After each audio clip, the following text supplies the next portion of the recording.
रामायण का हिंदू धर्म में एक विशिष्ट स्थान है। मनुष्य जाति के जीवन और उनके कर्मों का विशेष प्रकार से रामायण में विवरण दिया गया है। इसमें भगवान राम और माता सीता के जन्म एवं जीवन यात्रा का वर्णन है। हम में से अधिकांश लोगों को रामायण की कहानी पता है, लेकिन इस महाकाव्य से जुड़े कुछ ऐसे भी रहस्य हैं जिनके बारे में लोगों को जानकारी नहीं है। आज हम आपके सामने रामायण से जुड़े ऐसे ही रहस्यों को उजागर करेंगे। ऐसा माना जाता है कि मूल रामायण की रचना ऋषि वाल्मीकि द्वारा की गई थी, लेकिन कई अन्य संतों और वेद पंडितों जैसे तुलसीदास, संत एकनाथ इत्यादि ने भी इसके अन्य संस्करणों की भी रचना की है।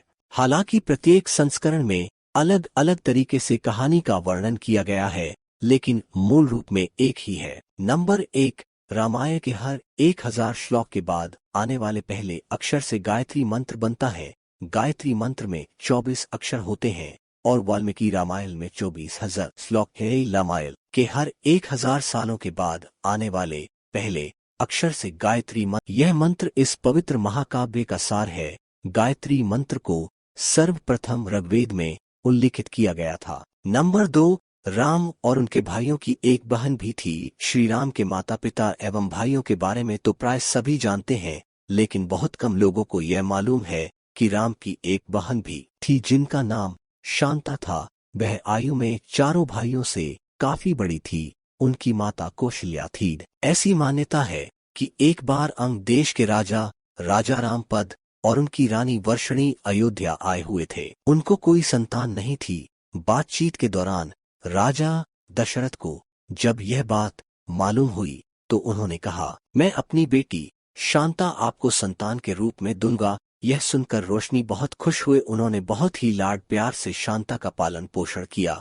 और माता पिता के सभी कर्तव्य निभाए। नंबर 3, राम विष्णु के अवतार है, लेकिन उनके अन्य भाई किसके अवतार थे? राम को भगवान विष्णु का अवतार माना जाता है, लेकिन क्या आपको पता है कि उनके अन्य भाई किसके अवतार थे? लक्ष्मण को शेषनाग का अवतार माना जाता है, जो शिव सागर में भगवान विष्णु का आसन है, जबकि भरत और शत्रुघ्न को क्रम से भगवान विष्णु द्वारा हाथों में धारण किए गए सुदर्शन चक्र और शंखसेल का अवतार माना जाता है। नंबर 4, सीता के स्वयंवर में प्रयोग हुए भगवान शिव के धनुष का नाम क्या था? हम में से अधिकांश लोगों को पता है कि राम का सीता से विवाह एक स्वयंवर के माध्यम से हुआ था। उस स्वयंवर के लिए भगवान शिव के धनुष का इस्तेमाल किया गया था, जिस पर सभी राजकुमारों को प्रत्यंचा चाहने थी। लेकिन बहुत कम लोगों को पता होगा कि भगवान शिव के धनुष का नाम पिनाक था। नंबर 5, 14 वर्षों तक जागते रहे लक्ष्मण।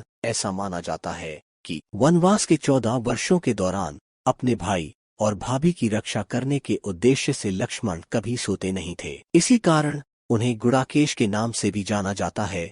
वनवास की पहली रात को जब राम और सीता सो रहे थे तो निद्रा देवी लक्ष्मण के सामने प्रकट हुई। उस समय लक्ष्मण ने निद्रा देवी से अनुरोध किया कि उन्हें ऐसा वरदान दे कि वनवास के 14 वर्षों के दौरान उन्हें नींद न आए और वह अपने प्रिय भाई और भाभी की रक्षा कर सके। निद्रा देवी इस बात पर प्रसन्न होकर बोले कि अगर तुम्हारे बदले कोई 14 वर्षों तक सोए तो तुम्हें वरदान प्राप्त हो सकता है। इसके बाद लक्ष्मण की प्रार्थना पर निद्रा देवी लक्ष्मण की पत्नी और सीता की बहन उर्मिला के पास पहुंची। उर्मिला ने लक्ष्मण के बदले स्वीकार कर लिया और पूरे 14 वर्षों तक सोती रही। नंबर 6, उस जंगल का नाम जहां राम लक्ष्मण और सीता वनवास के दौरान रुके थे। हम में से अधिकांश लोगों को पता है कि राम लक्ष्मण और सीता ने कई साल वन बिताए थे, लेकिन कुछ ही लोगों को वन के नाम की जानकारी होगी। उसका नाम दंडकारण्य था, जिसमें राम, सीता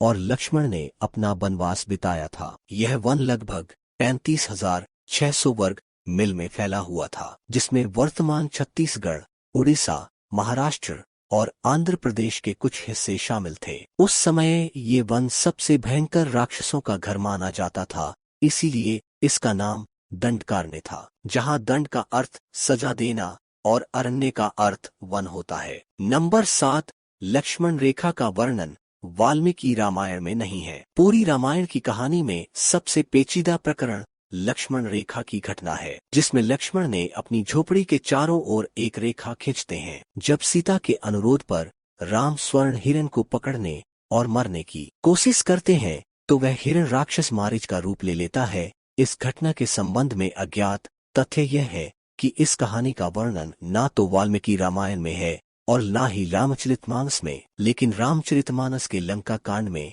इस बात का उल्लेख रावण की पत्नी मंदोदरी द्वारा किया गया है। नंबर 8, रावण एक उत्कृष्ट वीणा वादक था। इस बात की पुख्ता जानकारी है कि रावण एक बहुत ही बड़ा विद्वान था और उसने वेदों का भी अध्ययन किया था।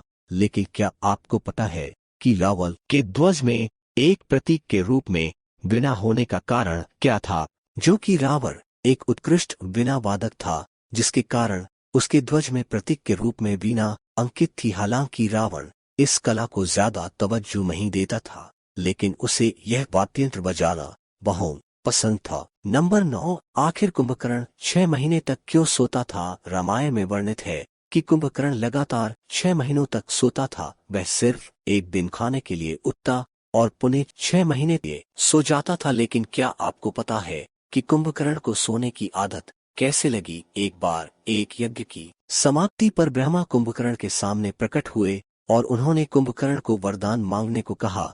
यह देखकर इंद्र को यह डर सताने लगा कि कुंभकर्ण कहीं वरदान में इंद्रासन मांग ले। इसलिए उन्होंने देवी सरस्वती से अनुरोध किया कि वह कुंभकर्ण की जिह्वा पर बैठ जाए, जिससे वो इंद्रासन के बदले निद्रासन मांग ले। इस प्रकार इंद्र की ईर्ष्या की वजह से कुंभकर्ण को सोने का वरदान प्राप्त हुआ। नंबर 10, आखिर क्यों राम ने लक्ष्मण को मृत्यु दंड दिया? रामायण में वर्णित है कि श्री राम ने ना चाहते हुए भी जी जान से प्यारे अपने छोटे भाई लक्ष्मण को मृत्यु दंड दे दिया था। आखिर क्यों भगवान राम ने लक्ष्मण को मृत्यु दंड दिया था? यह घटना उस वक्त की है जब श्री राम लंका विजय के बाद अयोध्या लौट आए थे। अयोध्या के राजा बन गए थे। एक दिन यम देवता को कोई महत्वपूर्ण चर्चा करने के लिए श्री राम के पास आना था। चर्चा आरंभ करने से पूर्व उन्होंने भगवान राम से कहा कि आप मुझे वचन दे कि जब तक मेरे और आपके बीच वार्तालाप होगा, हमारे बीच कोई नहीं आएगा, और जो आएगा उसे आप मृत्यु दंड देंगे। इसके बाद राम लक्ष्मण को यह कहते हुए द्वारपाल नियुक्त कर देते हैं कि जब तक उनकी और यम की बात हो रही है, वह किसी को भी अंदर ला ले ले, अन्यथा उसे मृत्यु दंड दे देंगे। लक्ष्मण भाई की आज्ञा मानकर द्वारपाल बनकर खड़े हो गए। लक्ष्मण को द्वारपाल बने कुछ ही समय बीतने के बाद वहां पर ऋषि दुर्वासा का आगमन होता है। जब दुर्वासा ने लक्ष्मण से अपने आगमन के बारे में राम को सूचित करने के लिए कहा, लक्ष्मण ने विनम्रता के साथ मना कर दिया। इस पर दुर्वासा क्रोधित हो गए तथा उन्होंने संपूर्ण अयोध्या को श्राप देने की बात कही। तो लक्ष्मण ने शीघ्र ही यह निश्चय कर लिया